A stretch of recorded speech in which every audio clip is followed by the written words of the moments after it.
પ્રેમનું સાચું સ્વરૂપ શું છે એ બતાવે છે. પરમ દયાળુ પરમાત્માની કૃપાથી આજે પ્રેમ વિશે કંઈક લખવાનું સાહસ કરી રહ્યો છું.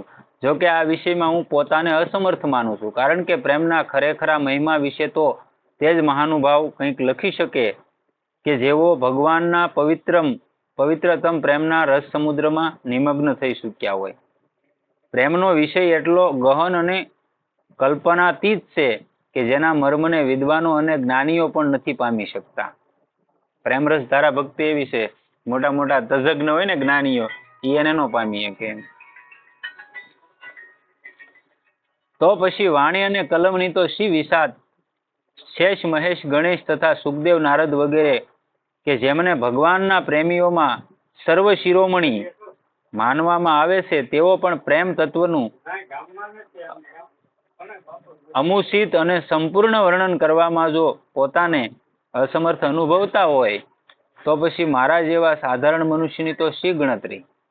આવા વિદ્વાને જો ગોથા ખાઈ જતા હોય તો મારી જેવા સાધારણ માણસ પ્રેમનું વર્ણન કરી ન હોય કે આ તો એક ખાલી મારી કાલી ગયેલી ભાષામાં આ વાતનું વર્ણન કરવું છે એમ કહે છે. અંતકરણમાં જ્યારે પ્રેમ રસનું પૂર આવે છે ત્યારે મનુષ્યના તમામ અંગો ખીલી ઉઠે છે અને હૃદય પ્રફુલ્લિત થઈ જાય છે. વાણી બંધ પડી જાય છે અને આંખોમાંથી આંસુઓનો અસંકલિત પ્રવાહ વહેવા લાગે છે. ભાઈ શ્રી હનુમાન પ્રસાદ પોદાર હતા, એ કથાકાર હતા. એક કથા કહેતા હોય, કોઈ જગ્યાએ સત્સંગ હાલતો હોય તો ને કીર્તન કરતા હોય, બધા નામ કીર્તન કરતા હોય ને, તો એટલા બધા ગહન વિષયમાં ઊંડા ઉતરી જાય ને એમાં પ્રેમ રસ ધારાનો વિષય આવી ગયો તો એમ કહેતા કે કલાક એ મૂર્છિત થઈ જતા, પછી એને શુદ્ધમાં લાવવા પડતા. એ બસ રોયા કરે. પછી એને કોઈ પૂછે કે તમે ક્યાં હતા, ત્યારે એ પછી અમુક મહાપુરુષોની આગળ એ વાત સ્પષ્ટ કરતા કે આજ હું અહીંયા હતો ને આ રાસના મેં દર્શન કર્યા. એમ આવી સ્થિતિ થઈ જાય પ્રેમ રસ ધારામાં. શાસ્ત્રોના આવા જ કથન છે અને પ્રેમી મહાત્માઓના આવા જ અનુભવો છે, પરંતુ આ બધા તો પ્રેમના બાહ્ય લક્ષણો છે અને તેથી જ તો તેમનું વર્ણન કરી શકાય છે. હૃદયમાં પ્રેમનો સમુદ્ર ઉમટી આવવાથી જ્યારે પ્રેમી તેમાં ડૂબી જાય છે ત્યાર વેળાની તેની તે અવસ્થાનું વર્ણન તો તે પોતે પણ નથી કરી શકતો, તો પછી બીજાનું તો શું સામર્થ્ય છે. શ્રી રામ અને ભરતના પ્રેમ મિલનના પ્રસંગે પોતાની અસમર્થતા પ્રગટ કરતા શ્રી ગોસાઈજી મહારાજ લખે છે, કહું સુપ્રેમ પ્રગટ કો કરઈ કેહી છાયા કબી મતી અનુસરહી કહી કબીહી અરથ આખર બલુ સાસા અનુહરી તાલ ગતિ નટુ નાછા. આવી સ્થિતિમાં તો હું અહીં જે કંઈ લખી રહ્યો છું માત્ર અને માત્ર પોતાના મનના આનંદ માટે લખું છું એમ સમજવું. એમાં ભૂલો જણાય તો પ્રેમી સજ્જનોને ક્ષમા કરે. પ્રેમનું તત્વ અત્યંત રહસ્યપૂર્ણ છે. જેણે આ તત્વને ઓળખી લીધું છે તે તો પ્રેમમય જ બની ગયો. પ્રેમના યથાર્થ રહસ્યને તો સંપૂર્ણ રૂપે કેવળ પૂર્ણ પુરુષોત્તમ ભગવાન શ્રી કૃષ્ણ જ જાણે છે, બીજા કોઈ જાણીએ કે નહીં. અથવા તેનું કંઈક થોડું ઘણું જ્ઞાન તેમના પ્રેમી ભક્તોને છે. તેથી જ નિષ્કામ પ્રેમના તત્વને જાણનારા તે જ્ઞાની ભક્તોની ભગવાને સ્વયં ગીતામાં પોતાના શ્રીમુખે પ્રશંસા કરી છે. તેશા જ્ઞાની નિયુક્ત એક ભક્તિ વિશેષ્યતે. તે 4 પ્રકારના ભક્તોમાંથી હંમેશા મારામાં એકાત્મ ભાવે સ્થિત અને અનન્ય પ્રેમ ભક્તિ રાખનાર જ્ઞાની ભક્ત ગણો મને શ્રેષ્ઠ છે. કેમ કે મને તત્વથી ઓળખનાર જ્ઞાનીને હું અત્યંત પ્રિય છું. 4 પ્રકારના ભક્તો બતાવે છે અને એ જ્ઞાની મને અત્યંત પ્રિય છે. વાસ્તવમાં પ્રેમ ભગવાનનું સાક્ષાત સ્વરૂપ જ છે. વિશુદ્ધ સાચા પ્રેમની જેને પ્રાપ્તિ થઈ ગઈ તે ભગવાનને પ્રાપ્ત કરી ચૂક્યો છે. ભગવાન પ્રેમમય છે અને ભગવાન જ પ્રેમ કરવાને લાયક છે. તેથી ભલે ગમે તે થાય પણ આપણે બધી રીતે ભગવાનમાં અનન્ય અને વિશુદ્ધ પ્રેમ કરવાનો પ્રયત્ન કરવો જોઈએ. દુનિયામાં બીજાને પ્રેમ કરવાથી કોઈ અત્યારે તો બધું હાલે ને એમ આપણે એટલું બધું પીડાદાયક છે કે માણસ એમાં જોતો જ નથી. આજનો યુવાન સ્ત્રી પુરુષ તમે ગમે લઈ લો તો આમ શરીરના સુખ માટે જ માણસો આ બધું ભોગવે. હકીકત જે પરમાત્માએ જે પ્રેમ અને બાનું આપે ભગવાનનું કે કૃષ્ણ ભગવાનને એટલી રાણી હતા પણ એ ભગવાન હતા, તું કોણ છો એ તો જો ભાઈ. આવા માણસો છે. અહીં કેટલાક પ્રશ્નો ઊભા થાય છે કે ભગવાન કેવો છે, તેમનું સ્વરૂપ શું છે, તેમને કઈ રીતે પ્રેમ કરી શકાય. આ પ્રશ્નોના ઉત્તરમાં સંક્ષેપમાં એમ સમજવા જોઈએ કે તે સર્વવ્યાપી ભગવાન અમૃતમય છે, સુખ સ્વરૂપ છે અને નિત્ય સત્ય વિજ્ઞાન આનંદ ગણ છે. ભગવાને પોતે પણ કહ્યું છે,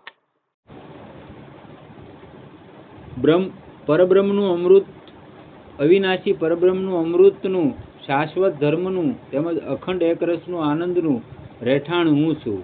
અર્થાત બ્રહ્મ, અમૃત, અવયવ, શાશ્વત ધર્મ અને એકાંતિક સુખ એ તમામ મારા જ નામ છે. આમાંથી તમે ગમે એમાં જાઓ તે તો એક જ પરમાત્મા, પણ જેને જેવો જેવો ભાવ એવી એવી રીતે માણસ એને ભજે છે. આવા પરમાત્મા સમસ્ત ભૂત પ્રાણીઓના હૃદયમાં આત્મ સ્વરૂપે નિવાસ કરે છે અને તેઓ કહે છે, અહમાત્મા ગુડાકેશ સર્વભૂત ભૂતાશય સ્થિત. હે નિંદ્રાને જીતનારા અર્જુન, હું સઘળા ભૂતોના હૃદયમાં રહેલો સૌનો આત્મા છું. આવું 10મા અધ્યાયના 20મા શ્લોકમાં કહે છે ભગવાન. તથા સર્વભૂતોનો આદિ, મધ્ય અને અંત પણ હું જ છું. તો બીજે ક્યાં ગોતવાનો રહ્યો? આ રીતે પરમાત્માના સ્વરૂપને સમજીને સર્વ પ્રાણીઓમાં રહેલા પરમાત્મામાં વિશુદ્ધ પ્રેમ કરવો એ જ પ્રેમ કરવો ગણાય. સંસારના તમામ જીવો પરમાત્માના નિવાસસ્થાન છે. એનો અનુભવ કરીને બધાની સાથે વિશુદ્ધ પ્રેમ કરવાનો વિશેષ પ્રયત્ન કરવો. જે મનુષ્ય ભગવાન સાથેના પ્રેમનું આ રહસ્ય સારી પેઠે જાણી લે છે, તેનો બધા જીવો સાથે પોતાના આત્મા સાથેના પ્રેમ જેવો પ્રેમ થઈ જાય છે. જેમ પોતાના આત્માને મને પ્રેમ કરે એ આ બધા વિષયોને જીતી લે, તો એનો પ્રેમ પરમાત્મા સાથે એવો થઈ જાય છે. આવા પ્રેમીની પ્રશંસા કરતા ભગવાને કહ્યું છે, હે અર્જુન, 6 અધ્યાયનો 32મો શ્લોક છે. હે અર્જુન, જે યોગી પોતાની જેમ સઘળા ભૂતોમાં સમજુએ છે તેમજ સુખ અથવા દુઃખને બધામાં સમજુએ છે, એ યોગી પરમ શ્રેષ્ઠ મનાયો છે. સુખ દુઃખ સમેપેતવા લાભો લાભો જયા જયા, એ શ્લોક અહીંયા ફીટ બેહી જાય કે ભાઈ બધામાં ક્ષમતા હોવી જોઈએ. સુખ આવ્યું તોય વાંધો નહીં, દુઃખ આવ્યું તોય વાંધો નહીં, એકમાં હારી જવું ને એકમાં ફૂલાઈ જવું એમ ન હોવું જોઈએ.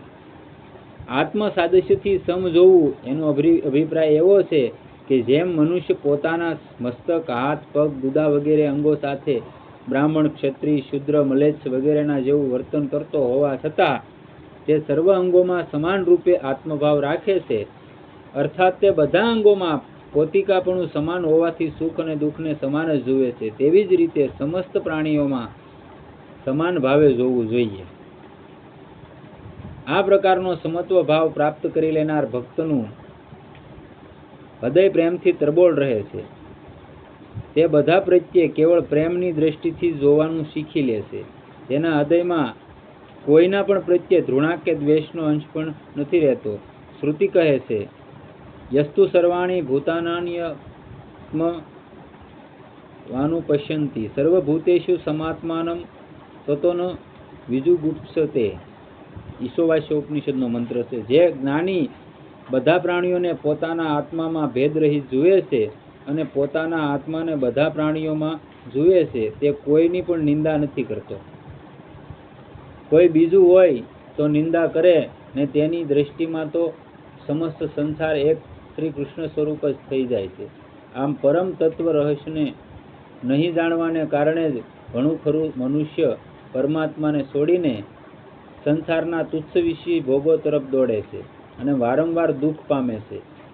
જે મનુષ્યો પત્ની, પુત્ર, ધન વગેરે જે પદાર્થોમાં સુખ માનીને તેમનામાં પ્રેમ કરે છે, તેમને તે આપાત રમણીય વિષયોમાં જે સુખની પ્રતીતિ થાય છે તે તો કેવળ ભ્રાંતિના કારણે થાય છે, ભ્રાંતિથી થાય છે. નહીતર સુખ હકીકતને હોતું નથી.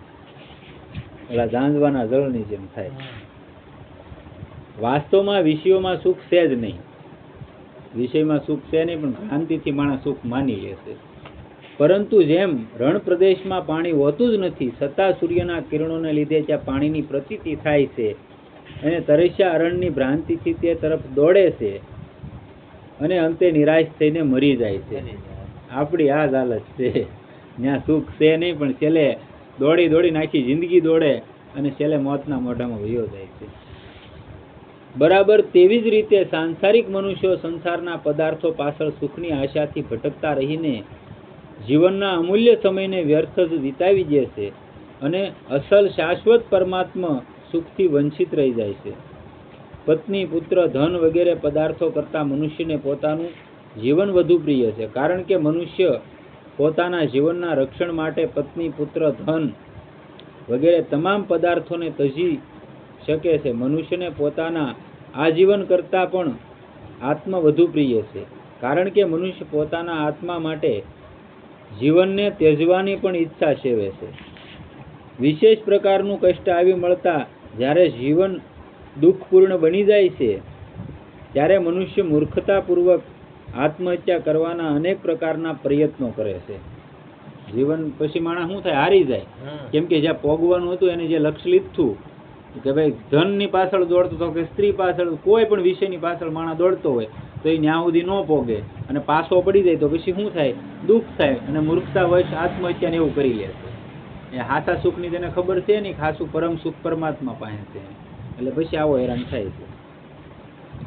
આત્મહત્યા કરવાના અનેક પ્રકારના પ્રયત્નો કરે છે તથા આત્માના યથાર્થ તત્વને નહીં જાણવાના કારણે દુઃખના નાશનો ખરેખરો ઉપાય નહીં કરતા આત્મસુખની ઈચ્છાથી આત્મઘાત કરી બેસે છે. કેમ કે અહીંયા સુખ મળ્યું ને, એ તો ભલે ક્ષણિક સુખ જ હતું, પણ એને તેને હાસું માન્યું હતું. જેની આશા હતી એ મળ્યું ને, એટલે માણસ પછી ને હારી ગયો. એટલે પછી એમ કે હવે દુનિયામાં કાંઈ નથી, પછી આવો પગલું લઈ લેશે ને આવા લાખો માણસો મરી જાય છે. જો કોઈ ધંધામાં ફેલ છો હોય તો મરી જાય, કોઈ ભણતરમાં નાના નાના યુવાનો, લેડીઝ, બધા સ્ત્રી પુરુષ બધા આવામાં ફસાઈને મરી જાય. કોકને એવું કોઈ સ્ત્રી હારે પ્રેમ થઈ ગયો હોય તેમાં, કોઈને પુરુષ હારે સ્ત્રીને થઈ ગયો હોય તેમાં કયા કેવા કિસ્સા બને. અને અત્યારે આપણે જોઈએ છીએ સામાન્ય જેવી વાતમાં મને આત્મહત્યા કરી લે. અને ક્યારે એવું વિચારતો નથી કે આત્મહત્યા કરવાથી માણસનું આયુષ્ય, ચાલો આ તો આયુષ્ય 60 વર્ષનું મળ્યું, પણ પ્રેતયોનીમાં એને કેટલા હજારો વર્ષનું આયુષ્ય મળે, એમાં એને જધાવાનું કે ન જધાવાનું. અને પાછા શું કે આપણે એવું એને તારણ આપી દઈએ કે ભાઈ ભગવાનની ઈચ્છા હોય તો જ તે એવું ઈચ્છું હોય ને. ભગવાનની ઈચ્છા ગળાપો બાંધો, દવા પી જાઓ, હળગી જાઓ, કવામાં પડીને મરી જાવ, એમાં ભગવાનની ઈચ્છા શું છે ભાઈ? ભગવાનની ઈચ્છા એને કહેવાય તમે હાલ્યા જાવ છો અને શેત્રુંજી જેવી નદી છે એમાં તમે પસાર થાવ છો અને ઠામુકું પૂર આવી ગયું, એ પરમાત્માની ઈચ્છા કહેવાય, એ આકસ્મિક મૃત્યુ કહેવાય. પણ તમે હાથે કરીને દોરડા બાંધો એ આકસ્મિક ન કહેવાય, આપણું પોતાનું કરેલું કહેવાય. એટલે મરી જ જવાના છે.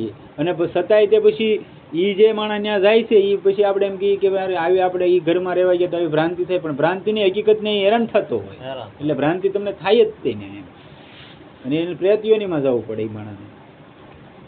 તેના ફળ સ્વરૂપે ઘોર નરકોને પામીને દુઃખ ભોગવે છે.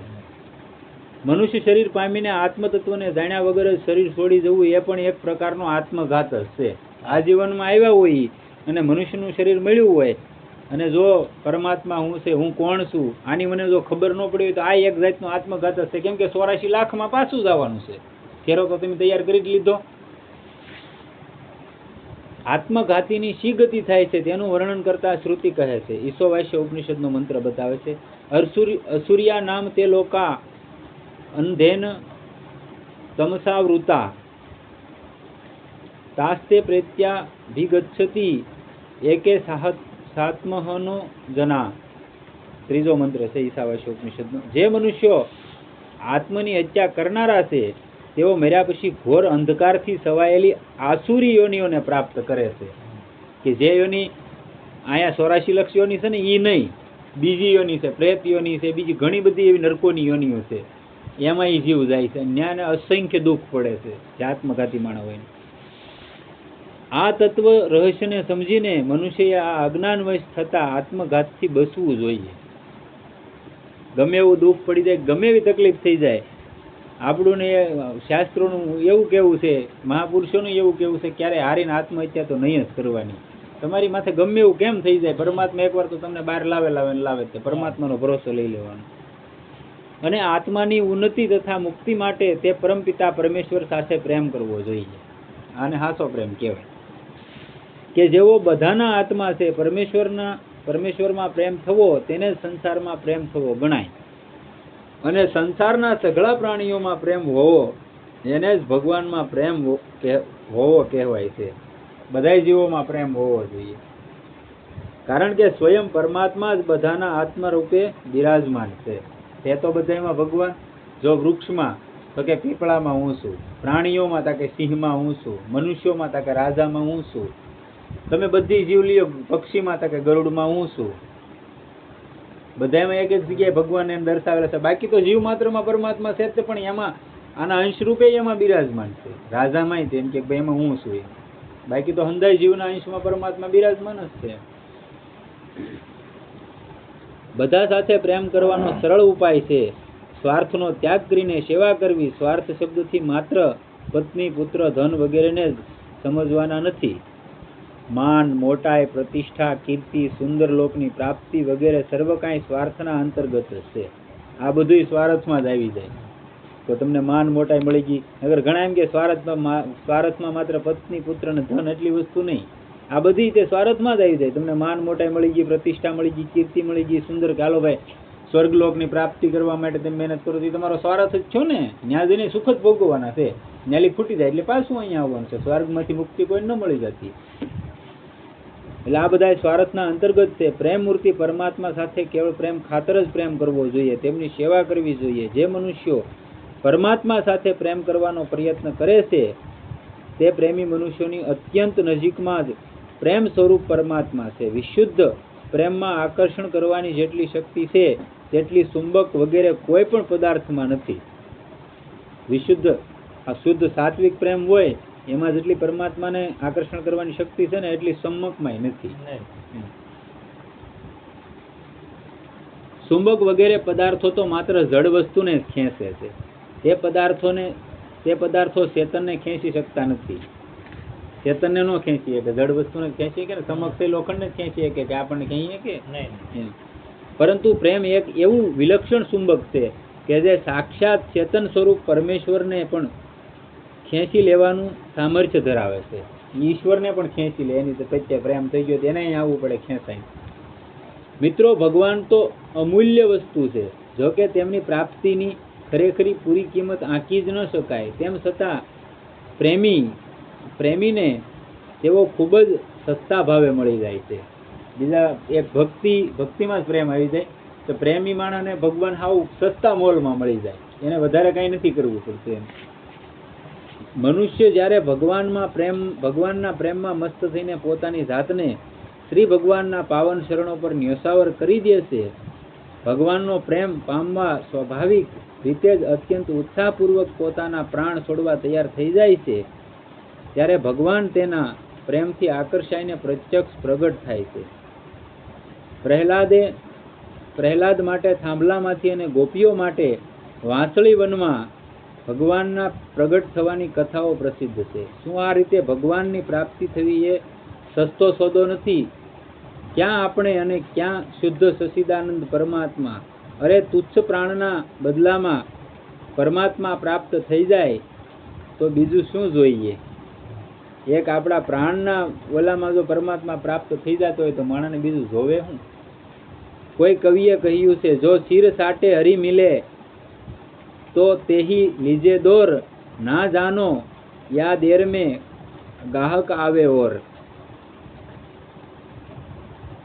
પ્રેમને ઓળખનારા પ્રભુ તો માત્ર પ્રેમને જ જુએ છે. જ્યારે મનુષ્યનો પ્રેમ તો પોતાના આત્મા કરતાંય ક્યાંય અધિક ભગવાનમાં થઈ જાય છે. જ્યારે મનુષ્ય પ્રાણ સહિત પોતાના તમામ પોતિકાપણાને અને લોક પરલોકને પણ ભગવાનને અર્પણ કરવા તૈયાર થઈ જાય છે, ત્યારે ભગવાન તેને મળ્યા વગર રહી શકતા નથી.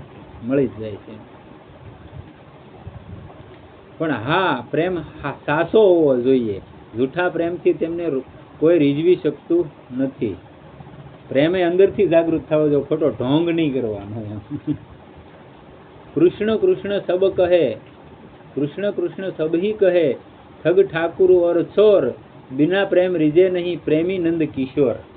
કૃષ્ણ કૃષ્ણ બધાય કહે, ચોરે કે ઠગે કે ઠાકોરે કે બધાય કે, પણ એ હાસો પ્રેમ થાય તો જ નંદનો કિશોર રીજે, નકર રીઝતો નથી. એમ સાચા પ્રેમીના હાથે તો ભગવાન વેચાઈ જાય છે. પ્રેમ જ ભગવાનની કિંમત છે. પ્રેમના રહસ્યને જાણનારો મનુષ્ય ભગવાનને મેળવ્યા વિના કેવી રીતે રહી શકે? કારણ કે ભગવાન વિના તે પોતાના જીવનને વ્યર્થ સમજે છે. વળી તુચ્છ જીવનની કિંમતમાં જ્યારે ભગવાન મળવા માટે વિવશ છે તો પછી તે વાર શા માટે લગાડે? ભગવાન જેવી અણમોલ ચીજ આટલી મામૂલી કિંમતે મળતી હોય તો તેને જતી કેમ કરે? જેઓ ભગવાનના પ્રેમના આ તત્વને નથી જાણતા તેઓ મનુષ્યના રૂપમાં પણ પશુ જેવા જ છે, એમાં કઈ ફેર છે નહીં. આવા પશુધર્મી મનુષ્યો સાંસારિક સુખવિલાસ તથા વિષય ભોગો માટે જીવન ધારણ કરીને મનુષ્ય શરીરને કલંકિત કરે છે અને વ્યર્થ પોતાના જીવનને નષ્ટ કરે છે. જે ભાગ્યશાળી મનુષ્યો ભગવાનના પ્રેમમાં વિહવળ થઈને પ્રાણનો ત્યાગ કરે છે તેમને એ પ્રાણ ત્યાગ કરવામાં કશો કલેશ પડતો નથી. તેઓ અત્યંત પ્રસન્નતા અને અપાર આનંદ સાથે પ્રભુના ચરણોમાં પોતાનું શરીર અર્પણ કરી દે છે. તે સમયે તેમના અંતકરણમાં આનંદનો જે દિવ્ય સમુદ્ર ઉમટે છે તેના તળમાં તેમના તમામ પાપ તાપ દુઃખ કષ્ટ હંમેશને માટે ડૂબી જાય છે. હિરણ્યકશિપુએ પ્રહલાદને વારંવાર મૃત્યુના મુખમાં ધકેલીને અપાર કષ્ટ આપ્યા, પરંતુ તે કષ્ટોથી તેને તલભાર પણ કલેશ થયો નહીં અને ભગવાનના પ્રેમને કારણે તે પરમ આનંદમાં મગ્ન થઈને હંમેશા નિર્ભય બની રહ્યો. અને તેના આનંદ અને અભયની સ્થિતિનું વર્ણન કરવું અશક્ય છે. પ્રહલાદની એ સ્થિતિ તો પ્રહલાદ જ જાણે છે, પણ પ્રહલાદનું જીવન ચરિત્ર વાંચનારા મનુષ્યોમાં પણ તેથી આનંદ, નિર્ભયતા, ભગવત પ્રેમ તથા શ્રદ્ધાની વૃદ્ધિ થાય છે. તો પછી સ્વયં પ્રહલાદની શ્રદ્ધા, નિર્ભયતા, શાંતિ, ભગવત પ્રીતિ વગેરેનું વર્ણન તો કોઈ કઈ રીતે કરી શકે?